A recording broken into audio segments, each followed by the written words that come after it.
অসমৰ অৰ্থনৈতিক দিশটো উন্নত কৰাক কেন্দ্ৰ কৰি অসমৰ বিকল্প বিকাশৰ পথ শীৰ্ষক অনুষ্ঠানত অসম জাতীয় পৰিষদৰ সভাপতি লুৰিণজ্যোতি গগৈৰ গুৰুত্বপূৰ্ণ মন্তব্য প্ৰদান।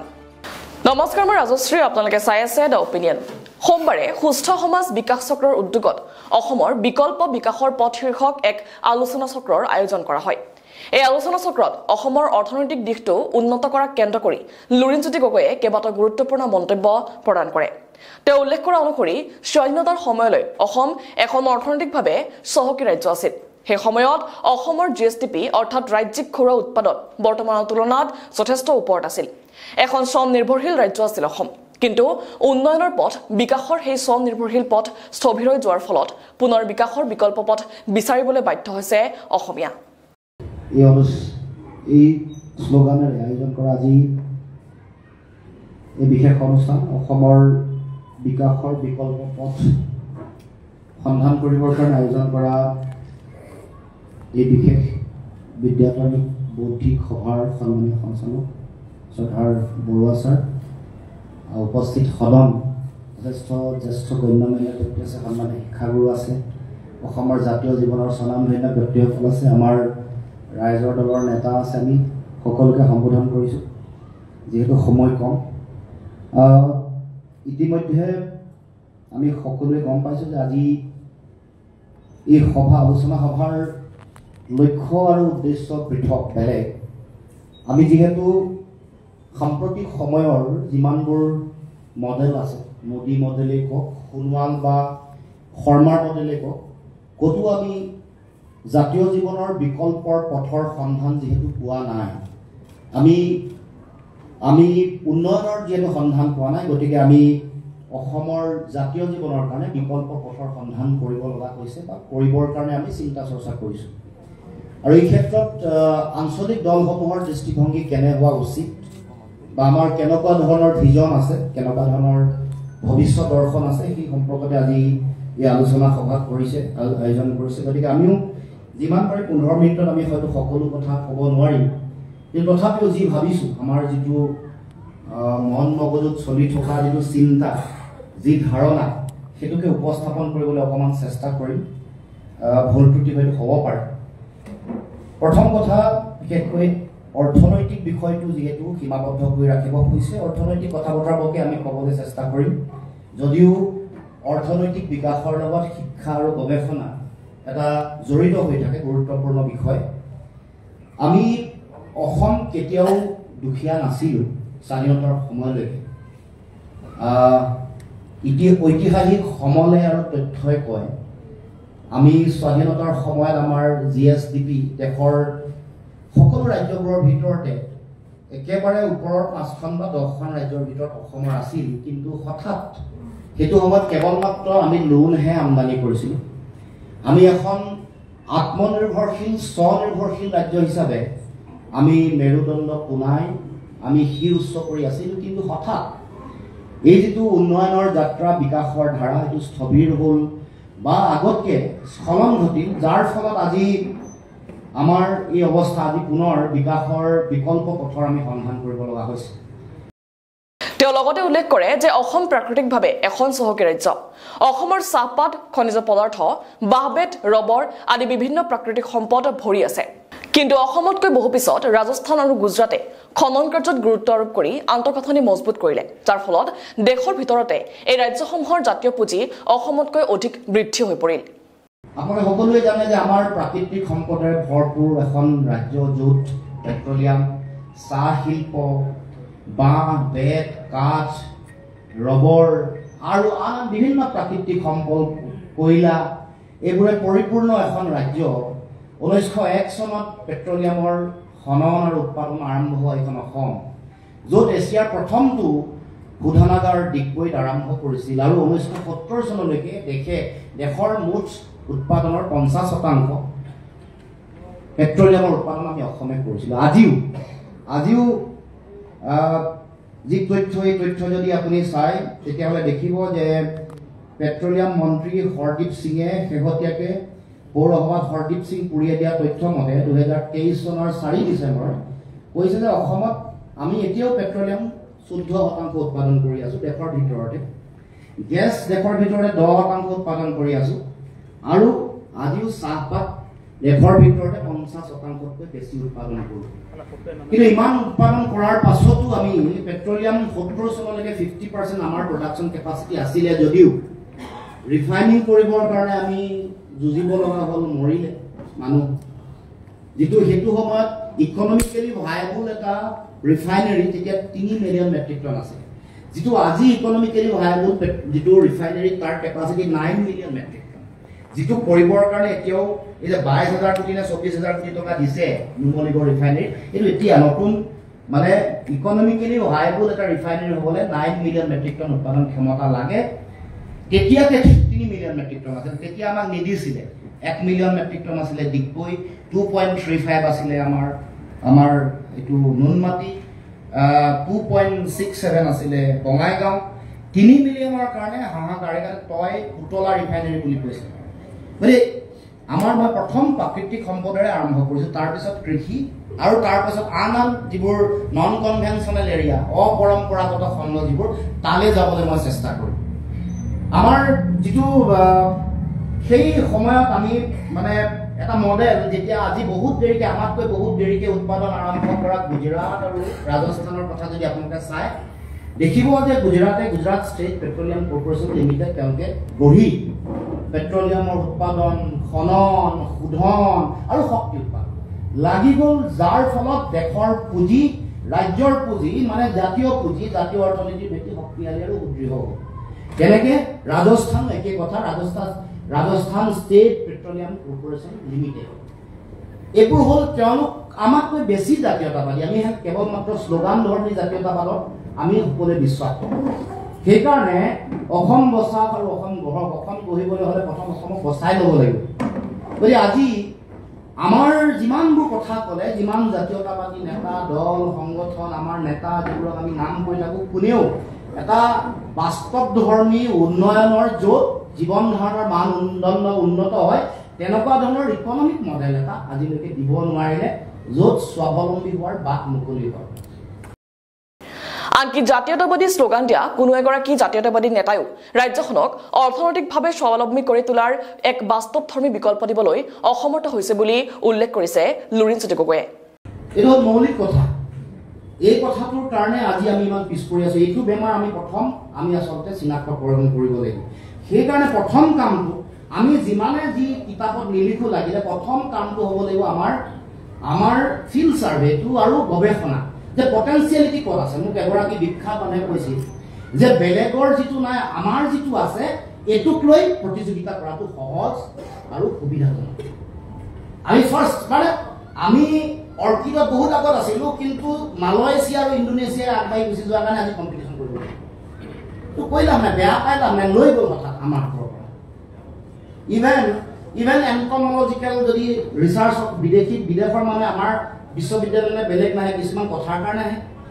গৱেষণা ক'ত কৰিব পখিলা আটাইতকৈ বেছি আমাৰ ইয়াত আছিলে বাটাৰফ্লাই গৱেষণা কৰিবলৈ ইয়ালৈ আহিবলৈ যে জেগাটো দিব নোৱাৰিব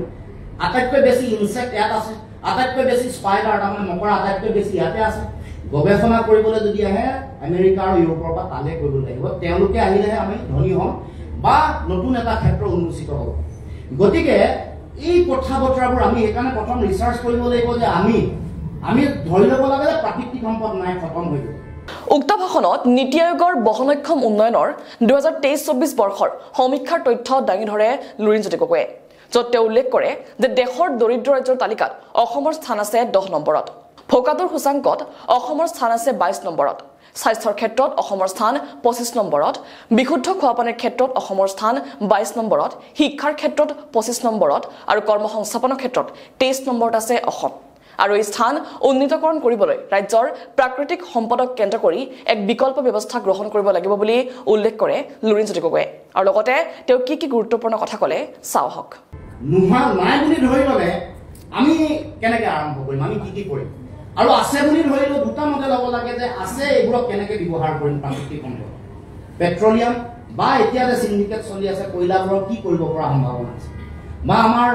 ভাস্কৰে ক'বৰ দৰে আমাৰ চকুলো ব্ৰহ্মপুত্ৰ কোনদিনাখন আমাৰ চকুলো কোনদিনাখন সম্পদ হ'ব পানী যিকেইটা সম্পদ আমাৰ আছে এইকেইটা কেনেকৈ সদ্ব্যৱহাৰ কৰিম আৰু তাৰ কাৰণে পৰিকল্পনা কেনেকুৱা হোৱা উচিত সেইটো আমাৰ ভাবোঁ যে মূল নীতি হোৱা উচিত। সেইকাৰণে এতিয়া আমি পিছ পৰি আছোঁ। চাব যে নীতি আয়োগে দিয়া তেওঁলোকৰ ছাষ্টেইনেবল ডেভেলপমেণ্টৰ যিখন গ'ল বুলি তেওঁলোকৰ 23 আৰু 24 যি তেওঁলোকৰ ছাৰ্ভে প্ৰকাশ হৈছে তাত কৈছে আমি দেশৰ দৰিদ্ৰতাৰ ভিতৰত 10 নম্বৰ ৰেংক 10th ৰেংক আমাৰ, আৰু দেশৰ যিটো ভোকাতুৰৰ সাংগাৰৰ যিটো সূচাংক তাত 22 নম্বৰত আছোঁ, স্বাস্থ্যত 25, শিক্ষাত 25 নম্বৰ, পৰিষ্কাৰ খোৱা পানীত 22 নম্বৰ আৰু কৰ্মসংস্থাপনত 23 নম্বৰ। এয়া আমাৰ অৱস্থা। গতিকে আমি এই গোটেই অৱস্থাটোৰ আমি উন্নয়ন কৰিব খুজিছোঁ। তাৰ কাৰণে আমি এটা ইকনমিক মডেল এটা আমি তৈয়াৰ কৰিব লাগিব আৰু প্ৰাকৃতিক সম্পদসমূহৰ ব্যৱহাৰৰ কাৰণে বহু দিনৰ আগত যেতিয়া মই ছাত্ৰ সন্থাৰ সাধাৰণ সম্পাদক আছিলোঁ তেতিয়া অসমৰ মুখ্যমন্ত্ৰী নতুনকৈ সৰ্বানন্দ সোণোৱাল হ'ল এবাৰ লগ পাওঁতে ক'লোঁ যে গুজৰাটৰ এই মডেলটো আপোনালোকে এডপ্ট কৰক, আমাৰ অসম হাইড্ৰকাৰ্বন আছে, এইটোকে আপোনালোকে ফাৰ্ষ্ট ফেজত বেলেগ নহ'লেও এক্সপ্ল'ৰেশ্যনত যাওকচোন। চৰকাৰৰ ইনিচিয়েটিভ হ'লে এক্সপ্ল'ৰেশ্যন কৰিবলৈ দিব, পইচা আহিব আপোনালোকলৈ, ৰাজহ আহিব, ধন আহিব, জাতীয় পুঁজি শক্তিশালী হ'ব, বেলেগ বাদ দিয়ক। ৰিফাইনিংটো ষ্টেটে নিজে ভাবি ৰিফাইনিং কৰিব পৰা, ৰিফাইনাৰী এটা বনাব পৰা ধনী আমি চৰকাৰ নহয়। আন বেলেগ বেলেগ এৰিয়াত এতিয়া যেনেকৈ ৰিফাইনাৰীত আমাৰ মম প্ৰডাকশ্যনৰ কাৰণে বেলেগ বেলেগ বায়' ডিজেল প্ৰডাকশ্যনৰ কাৰণে নতুন ধাৰণা আহিছে। এইবোৰ কথা ষ্টেট গভৰ্ণমেণ্টে ৰিচাৰ্চ কৰিব লাগিব, কাম তেওঁলোকে দিব লাগিব। আমাৰ সম্পদ কি এইটো প্ৰথম চিনাক্তকৰণ কৰিব লাগিব। আমাৰ খেতি, আমাৰ সম্পদ, আমাৰ অৰ্গেনিচিটি আজিও জীয়াই আছে। আমি এটি ভাল, আমি সৌভাগ্যৱান যে যেতিয়া পাঞ্জাৱৰ কথা কোৱা হয়, পাঞ্জাৱৰ দিন উকলিল, এতিয়া ইমানেই সাৰ দিয়া হ'ল তেওঁলোকৰ অৰ্গেনিক যিটো থাকিব লাগে গুণাগুণ খতম হৈ গৈছে। আমি ভাল ভাবিব লাগে যে আমি কাম নকৰিলোঁ কাৰণে আমাৰ ভাল সময় আছে। আমি যে এই যে বেলেগে কৰা এইবোৰ বিৰাট সাংঘাতিক পেষ্টিচাইড দিলে, ৰাসায়নিক সাৰ দিলে, আমি অলপ যে বাচি থাকিলোঁ, অৰ্গেনিচিটিটো যে মাটিৰ অকণমান ৰক্ষা হ'ল, এইটো আমাৰ কাৰণে পজিটিভ বুলি আমি ধৰি ল'ব লাগে। গতিকে আমি সেই ধৰণে গোটেই কথাবোৰ প্ৰথম আমি আইডেণ্টিফাই কৰিব লাগে। ফাৰ্ষ্ট আইডেণ্টিফিকেশ্যন হ'ব লাগে যে ক'ত বাঁহ বেত আমাৰ সম্পদ হ'ব পাৰেনে, মুগা আমাৰ সম্পদ হ'ব পাৰেনে, পেট্ৰলিয়াম আমাৰ সম্পদ হ'ব পাৰেনে, আমাৰ মাটি অৰ্গেনিক মানে থকা অৰ্গেনিচিটি থকা মাটি আমাৰ সম্পদ হ'ব পাৰেনে, পানী আমাৰ সম্পদ হ'ব পাৰেনে, কয়লা আমাৰ সম্পদ হ'ব পাৰেনে। এই গোটেই কথাবোৰ ফাৰ্ষ্ট আইডেণ্টিফাই কৰিব লাগে আৰু কৰি তেওঁলোকৰ যোগেদি আমি মানে তেওঁলোক এই সম্পদকেইটাক লৈ নেশ্যনেল লেভেলত আমি কম্পিট কৰিব পাৰোঁ নাই, এই দুটা চাইহে লগত বজাৰ নিয়ন্ত্ৰণ আমি কেনেকৈ কৰিম, এই গোটেই কথা বতৰাবোৰ চাইহে আচলতে পৰিকল্পনা কৰাটো উচিত বুলি মই আচলতে ভাবোঁ, মোৰ নিজৰ দৃষ্টিভংগী। এতিয়া কৃষি যদি যায়, প্ৰথম কথাটো হ'ল আৰু এটা কথা ইয়াৰ লগত আছে, আমি এনেকুৱা যিবোৰ আমাৰ এচেঞ্চিয়েল কমডিটি বুলি কয়, নিত্য ব্যৱহাৰ্য সামগ্ৰী, আজি চাউল, আমি পাঞ্জাৱৰ মুখতে চাব লাগে, আমি উৎপাদন কৰিব পৰা পৰিৱেশ আছে, মাটিও আছে, নাই কেৱল পৰিকল্পনা, যিটো মেকানাইজ কৃষি বুলি কয়, আধুনিক প্ৰযুক্তি দিয়া কৃষি বুলি কয়, বা আমি জলসিঞ্চনৰ ব্যৱস্থা, অসমৰ কৃষিভূমিত 98% কৃষিভূমিত জলসিঞ্চনৰ ব্যৱস্থা নাই। এইখন ভিজন ডকুমেণ্টত যিখন ভাস্কুৱে কৈছে, ভিজন ডকুমেণ্টত লিখা আছে তেওঁলোকৰ প্ৰথম 4টাতে কৃষিভূমিত 98% বাকী থকা কৃষিভূমিত জলসিঞ্চনৰ ব্যৱস্থা কৰিম বুলি লিখিছে। এইটো নকৰিলে। ধান ক্ৰয় কেন্দ্ৰ হ'ব, মুখ্যমন্ত্ৰী সোণোৱালৰ দিনত 97টা ধান ক্ৰয় কেন্দ্ৰ হ'ব বুলি কৈছিলে। চৰকাৰী সেইটো সময়ত চৰকাৰী ৰেট ধানৰ 1840 টকা, এতিয়া যিটো 2300 টকা 2240 টকা পায়, এইটো পাব বুলি কৈছিল। 97টা ডিক্লেয়াৰ্ড, এনেকৈ পেপাৰত একদম এডভাৰটাইজ কৰি ডিক্লেয়াৰ্ড তেওঁলোকৰ ধান ক্ৰয় কেন্দ্ৰ আছে। এতিয়া হিমন্ত আৰু এখুব চৰা কৈ দিলে যে পঞ্চায়তে কিনিব পাৰিব, কিন্তু এতিয়া তেওঁলোকে কৰিব পৰা নাই। কিন্তু এতিয়া শেহতীয়াকৈ কিছুমান এজেঞ্চি আহি সোমাইছে। মই সেই শেহতীয়াকৈ কিছুদিনৰ আগত তিনিচুকীয়াত গাঁৱতে এটা পালোঁ, তেওঁলোকে এই কামটো কৰিছে। আগতে আমি ধান খেতি আমি ঘৰত কৰোঁ, ধান বিক্ৰী কৰিবলৈ ৰৈ থাকোঁ আপোনাৰ বিহুৰ আগলৈকে, তেতিয়া বিহুৰ পিছতে আকৌ ধান খেতি আৰম্ভ হ'ব, ভঁৰাল খালী কৰিব লাগে, এইটো সময়ত আটাইতকৈ বেছি দামটো পাওঁ। আৰম্ভণিতে 700 টকা আছিলে, মই বিশ্ববিদ্যালয় এৰি অহাৰ পিছত তেতিয়া 1300 টকামান পাইছিলোঁ, পাব লগা দামটো নাপায় দাম। গতিকে এই গোটেই পৰিকল্পনাটো আচলতে আমাৰ লাগিব। মই ভাবোঁ যে এইটো কৰিলেহে আমি লক্ষ্যত উপনীত হ'ব পাৰিম। তাৰ লগে লগে আমি এতিয়া আহোঁ কৃষিলে। সেইকাৰণে কৈছোঁ যে কৃষিৰ নামত আমি যদি কৃষিৰ লগত জড়িত হৈ থকা কথা বতৰাবোৰ চাওঁ, চাউলৰ নামতো আমাৰ জাতীয় পুঁজি বহিগমন হয়, মাছৰ নামতো হয়, মাংসৰ নামতো হয়, গাখীৰৰ নামতো হয়, কণীৰ নামতো হয়। এইবোৰৰ কাৰণে আমি অইল ইণ্ডিয়া লিমিটেডৰ ৰয়েলিটি 3000 পাওঁহে, কণীৰ নামত অসমৰ পৰা ওলাই যায় 1500 কোটি। পৰে পৰৱৰ্তী গতিকে এইটো আমাৰ অৱস্থা কিন্তু উৎপাদন কৰিব পৰা সম্পূৰ্ণ সম্ভাৱনা আছে আপোনালোকে আজিকালি দেখিছে বহুতে খাই বাহুবলী কণী এইটো ৰিভলিউশ্যনটো বৰ বেছি দিন নহয় এনেই ক্লেইম কৰিব নালাগে এইটো ৰিভলিউশ্যনৰ ব্ৰেইন চাইড ময়ো এগৰাকী অন্যতম মানে মেইন গৰাকী মই বুলি ধৰিম কণী ৰিভলিউশ্যনৰ অসমৰ যিটো ৰিভলিউশ্যন চলিছে শেহতীয়াকৈ প্ৰথম এই বঙাইগাঁৱৰ মানে বঙাইগাঁৱৰ জিলাৰ অভয়াপুৰৰ যিখন পাৰ্ট এখন ফাৰ্ষ্ট ছেকেণ্ড পাৰ্টটো উজনি অসম হৈছে উজনি অসমৰ মোৰ গাঁওখনত ফাৰ্ষ্ট হৈছে তাৰপিছত প্ৰসেনজিৎ মৰাণ তাৰপিছত এনেকৈ বাহুবলী তাৰপিছত চেত্ৰী এনেকৈ বেলটো কৰি আহিছে পুৰা খবৰ আছে মোৰ ঘৰৰ ড্ৰয়িং ৰুমতে এইটো প্লেনিং দিছে যেতিয়া এই ব্ৰইলাৰ মুৰ্গীলে তেওঁলোকৰ ফাৰ্মাৰবোৰলৈ সংকট আহিলে মই মাতি নি পিনে প্ৰসেনজিৎ মৰাণক ক'লোঁ যে আপোনালোকে দিন নহ'ব আৰু নতুনকৈ এইটো হ'ব প্ৰফুল্ল মহন্ত তেওঁলোকক কৰিছিলে 1 কোটি উৎপাদনৰ কাৰণে প্ৰজেক্ট আহিছিলে বস্তু হাৱাত নাইকিয়া হ'ল পইচা যিটো চেংচন চেণ্ট্ৰেল গভৰ্ণমেণ্টৰ আহিছিলে এইটো চব এচিড কৰিলে ৱেষ্ট বেংগলে এচিড কৰিলে উৰিষ্যাই এচিড কৰিলে চবেই এচিড কৰিলে তেওঁলোকৰ এটা টাৰ্গেটেড কিমান কণী উৎপাদনৰ ডেইলি উৎপাদনৰ তেওঁলোকৰ এটা প্ৰজেক্ট চেণ্ট্ৰেল গভৰ্ণমেণ্টৰ আহিছে আমাৰ হাৱাত নাইকিয়া হৈ গ'ল পইচা কি হ'ল ভগৱান জানে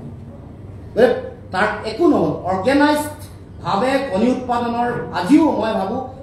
সেইটো দিনত মই যেতিয়া এছেছ কৰি আছোঁ তেতিয়া 2% অৰ্গেনাইজডভাৱে কণী উৎপাদিত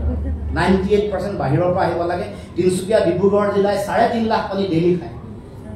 আৰু আজিও মই শুনাত মই যিটো তথ্য পাইছোঁ 32 লাখ কণী আমদানি কৰিব লগা হয় দৈনিক ডেইলি আৰু 1,500 কোটি টকা আমাৰ পৰা ধনৰ জাতীয় পুঁজিৰ বহিগমন হয় আৰু 35 লাখ লিটাৰ গাখীৰ আমদানি কৰিব লাগে আৰু 5 লাখ মেট্ৰিক টন মাছ আমদানি কৰিব লাগে মাংস বাদে দিব গাহৰিৰ মাংসৰ নামত বজাৰ উত্তৰ পূৰ্বাঞ্চলৰ 7,500 কোটি টকা অকল গাহৰি মাংস এইটো নৰ্থ ইষ্ট কৈ আছোঁ বাদ দিয়ক লায়ন শ্বেয়াৰ অসমৰ আছে 5,000 কোটি আমাৰ অসমৰ লায়ন শ্বেয়াৰ 5,000 crore rupees গাহৰি মাংসৰ কাৰণে এই যে কিছুদিন এইবোৰ মানে পাঞ্জাৱৰ পৰা ৰেকৰ্ড অহা সিন্ডিকেট ভালকৈ নোপোৱাৰ কাৰণে কৃষিমন্ত্ৰীয়ে যে বন্ধ কৰি দিলে বেমাৰ চেমাৰ বুলি এইবোৰ এটা সাংঘাতিক এইবোৰে ষড়যন্ত্ৰৰ ফল কিন্তু আমাৰ উৎপাদন কৰিবৰ কাৰণে কোনো ধৰণৰ পৰিকল্পনা নাই গতিকে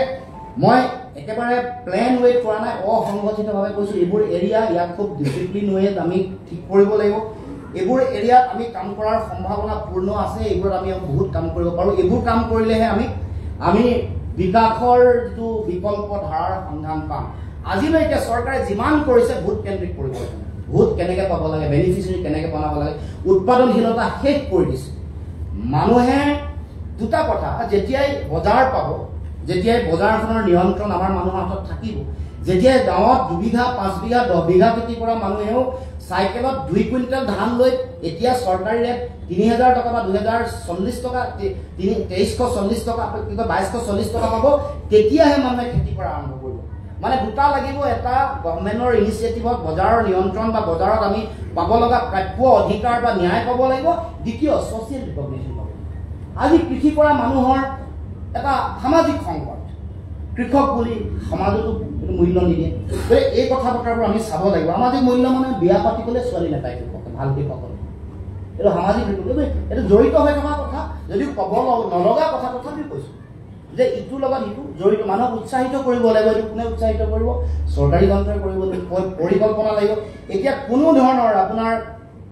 মানে ধান উৎপাদন মানে মই সেইকাৰণে কৈছোঁ চেলেঞ্জ কৰিছিলোঁ মুখ্যমন্ত্ৰীক ভাল মানে আপুনি শ্ৰেষ্ঠ মুখ্যমন্ত্ৰী বুলি ক'ম 5টা কথাত আপুনি অহা 5 বছৰত উৎপাদনশীল আমাৰ আৰু বেলেগৰ পৰা আমদানি কৰিব নালাগে বুলি কৈ দিয়ক চাউলত কৈ দিয়ক মাছত কৈ দিয়ক মাংসত কৈ দিয়ক গাখীৰত কৈ দিয়ক আৰু কোনোবা মই 5 বছৰত মই আৰু বেলেগৰ পৰা এতিয়া গোটেইবোৰ কথাত আপুনি কাম কৰিব নোৱাৰে বিভিন্ন বহুত চেক্টৰ আছে গোটেইবোৰ কথাত কাৰণ আমি টাৰ্গেটেড এৰিয়া 5 বছৰত কি হ'ব 3 বছৰত কি হ'ব 10 বছৰত কি হ'ব এনেকৈ ভাগ কৰি ল'ব লাগিব মই ভাবোঁ নহ'লে আদাৰৱাইজ হেভ হেজাৰ্ড হ'লে না চাউলত আমি টাৰ্গেট এচিভ কৰিম না মাংসত আমি এচিভ কৰিম গাখীৰ পাৰে নে নোৱাৰে ক'ব লাগিব এই যে আমাৰ বাহুবলী আকাশজ্যোতি গগৈ প্ৰথম আৰম্ভ কৰোঁতে তেওঁলোকে গৰুৰ কাম কৰিব আৰম্ভ কৰিছে মই বুজালোঁ যে গৰু আপুনি নোৱাৰিব কাৰণ আমাৰ গৰু গোটেই কথাটোত আমাৰ মানুহ অভ্যস্ত নহয় এইটো কাম কৰক এনেকৈ বুলি দিল্লীত বুজাওঁতে তেওঁৰ ভায়েকক আনকি ট্ৰেইনিং ল'বলৈ অষ্ট্ৰেলিয়াতে পঠায়ো ঘূৰিও আহিলে মোৰ মটিভেশ্যনৰ পিছত আকাশজ্যোতি গগৈয়ে এই বাহুবলী আৰম্ভ কৰিলে মানে সেইকাৰণে আমি চাই ল'ব লাগিব গাখীৰটো আমি ভায়াবল হয় নাই পচিবল হয় নে নহয় পৰিৱেশৰ কথা থাকে মাছ যেনেকৈ কলিয়াবৰৰ পৰা ইফালে আপুনি উৎপাদন কৰিব নোৱাৰে due to humid condition humidity বেছি হোৱাৰ কাৰণে বেমাৰ আজাৰ বেছি হয়, গ্ৰোথ কম হয়। এইফালে আকৌ ভাল কলিয়াবৰ পৰা এইফালে যেতিয়া আহিব, সেইকাৰণে গোটেই অঞ্চলসমূহত আমাৰ মাছ উজনিলে যিবোৰ যায় এইফালৰ পৰাই যায়, কলিয়াবৰ পৰা এইটো পাৰে। এইবোৰো এটা গৱেষণা, সেইকাৰণে গৱেষণা আৰু শিক্ষাটো ইয়াৰ লগত যে ইণ্টাৰ ৰিলেটেড সেইটো কথা সেইকাৰণে মই আৰম্ভণিতে কৈছোঁ। গতিকে মই দীঘলীয়া নকওঁ, মোৰ চাগে 15 মিনিট হৈ গ'ল আৰু বহু কথা আছে, কিন্তু মই ক'ব খোজা নাই। বাকী ৰবৰৰ সম্পৰ্কত আমাৰ পৰিকল্পনা লাগিব, কল আমি আমাৰ যিবোৰ কথা আছে তাৰমানে বহুত আমি বেলেগৰ লগত কম্পিট কৰিব পাৰোঁ, আনৰ যিবোৰ নাই সেইবোৰক লৈ আমি কৰিব লাগিব। কলৰ ইমান ভেৰাইটি আছে, ধৰক আমি ইমান আটাইতকৈ এছিয়াৰ আটাইতকৈ ডাঙৰ কলৰ বজাৰখন আছে দৰংগিৰি, তাৰমানে এইটোৱে প্ৰমাণ কৰে যে কল উৎপাদনত আমাৰ আটাইতকৈ সম্ভাৱনা। আৰু তিনিচুকীয়াত এটা সময়ত কমলা আটাইতকৈ মিঠা কমলা আছিল, চাহ বাগিচা অহাৰ পিছত ধ্বংস হৈ গ'ল। চাহৰ নতুন ট্ৰেণ্ড আৰম্ভ হৈছে, স্পেচিয়েলিটি টি। এইটো গভৰ্ণমেণ্টে ইনিচিয়েটিভ নল'লে এই যে চলি থকা এতিয়া যে কয় চাহৰ সংকট হ'বই, গোটেই গ্ল'বেলি যিটো কেমিকেল দিয়া যিটো চাহৰ কাৰবাৰ, তেওঁলোকে আনকি যিটো কণ্টেইনাৰত পঠাই সেইটোৰ অৰ্গেনিচিটি লছ হ'লে তেওঁলোকে ৰিজেক্ট কৰি পঠায়। এইটো হ'ল এখন হ'ল পৃথিৱী, সেইখন পৃথিৱীৰ লগত আমি যদি প্ৰতিযোগিতাত ফেৰ মাৰিব লাগে তেতিয়াহ'লে তেওঁলোকৰ ধৰণে ভাবিব লাগিব। তেওঁলোকৰ ধৰণে ভাবিবলৈ হ'লে আমাক শিক্ষা আৰু গৱেষণাৰ ভাল পৰিৱেশ লাগিব, তেতিয়াহে আমি সেইকাৰণে আমি মাছৰো আটাইতকৈ এতিয়া ব্ৰহ্মপুত্ৰ, মই সেইদিনাখন কাঞ্চনজংঘালৈ গ'লোঁ, ভাল ধুনীয়া কৰিছে। ৰিভাৰ টুৰিজিম কৰিব পৰা তেওঁৰ এজন চাইনাত তেওঁ আছিলে, তেওঁৰ চাকৰি কৰি আছিলে, ঘূৰি আহিলে নিজে ৰিভাৰ টুৰিজিমৰ কাম কৰিছে, কাঞ্চনজংঘা চলে, তাতে ধুনীয়া ফুল এটা প্ৰজেক্ট, খোৱা বোৱা, তেওঁ এই বহনক্ষম যিটো মানে ডেভেলপমেণ্ট, যিটো গোটেই ইক'চিষ্টেমটো ডেভেলপ কৰিছে, তাতে তেওঁ গোটেই বস্তু বাহনি পোহে মেলে, তাৰ পৰা হোৱা মানে যিবোৰ সেইবোৰৰ সাৰ বনায়, পুৰা ফুল চিষ্টেম তেওঁৰ পৰা শিকিব লাগে। আৰু গোটেই ব্ৰহ্মপুত্ৰখন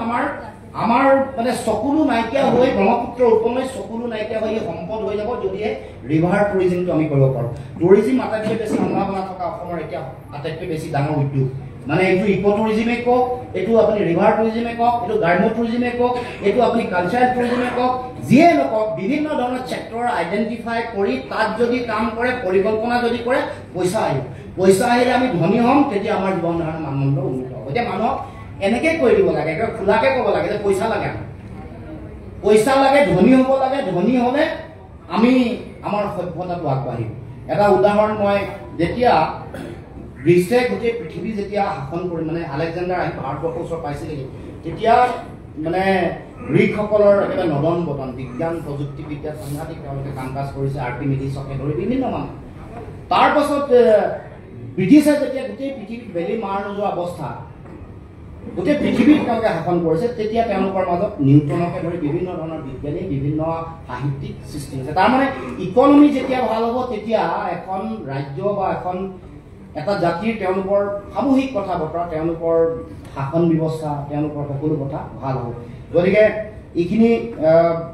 পৰিকল্পনাৰ আমি কাম কাজ কৰিব লাগিব। গতিকে মই আৰু দীঘলীয়া কথা নকওঁ, এটা কনচেপ্ট আছে যে আমাৰ যিটো এমপ্লয়মেণ্টৰ লগত জড়িত ইউনিভাৰ্চেল বেচিক ইনকমৰ যিটো ধাৰণা, সেই ধাৰণাটো অসমত ইন্ট্ৰডিউচ কৰিব লাগে।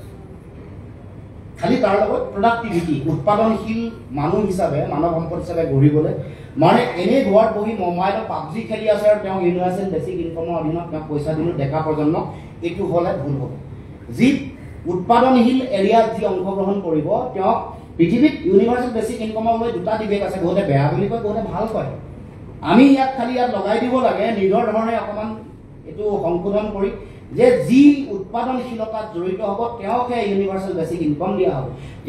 তেওঁ সেই দিনটোলৈকে পাই থাকিব যিদিনাখনলৈকে তেওঁ ট্ৰেইনিং লৈ উৎপাদনশীল হৈ উৎপাদনশীলতাত নানামে। উৎপাদনশীলতাত নমা দিনটোৰ পিছৰ পৰা তেওঁ ইউনিভাৰ্চেল বেচিক ইনকমটো তেওঁ কৰ্তন হ'ব লাগে, তেওঁ নামি যাব আৰু তেওঁ এগৰাকী মানৱ হিউমেন ৰিচোৰ্চ হিচাপে অসমৰ হৈ তেওঁ কণ্ট্ৰিবিউট কৰিব। এই ধৰণৰ ধাৰণাৰে ইউনিভাৰ্চেল বেচিক ইনকমটো অসমত ইন্ট্ৰডিউচ কৰিব লাগে। এইটো মই ভাবোঁ যে আমাৰ নতুন চৰকাৰে, যিয়ে চৰকাৰ নহওক লাগিলে, বিকল্পৰ সন্ধানৰ লগত বিকল্প চৰকাৰ কথাও নিশ্চয় আহিব। গতিকে এই গোটেই কথা বতৰাবোৰ লগত ইটোৰ লগত ইটো জড়িত হৈ আছে। গতিকে দীঘলীয়া সময় ক'লোঁ, মই 15 মিনিটতকৈ বহুত বেছি ক'লোঁ। সকলোকে মই ধন্যবাদ জনাই আৰু আমাক কোৱাৰ, আমাৰ মনৰ সপোনৰ কথাবোৰ কোৱাৰ সুযোগ দিয়াৰ কাৰণে বহুত বেছিকৈ কৈছোঁ। এইটো কাৰণে এইবোৰ ভিতৰত গুজৰি গুমৰি থকা কথা, খুন্দিয়াই থকা কথা ক'বলৈ সুযোগ নাপাওঁ। সদায় মুখ্যমন্ত্ৰীৰ পলিটিকেল ষ্টেটমেণ্টৰ কাউণ্টাৰ দি থাকোঁতে আমাৰ কথা কোৱাৰ শেষ হয়। গতিকে আজি এটা বেলেগ ধৰণৰ এৰিয়াত আমি কথা কৈছোঁ, এইটোৱে আমাক এটা নতুন, আমাৰো নিজকো সন্তুষ্টি দিছে। আপোনালোকৰ চিন্তাটোকো মই চেলিউট জনাইছোঁ যে এনেকেই চিন্তাৰে আৰম্ভ হ'ব লাগিব, তাৰপাছত ইয়াক মানুহৰ মাজলৈ লৈ যোৱাৰ দায়িত্বটো আমাৰ সকলোৰে থাকিব।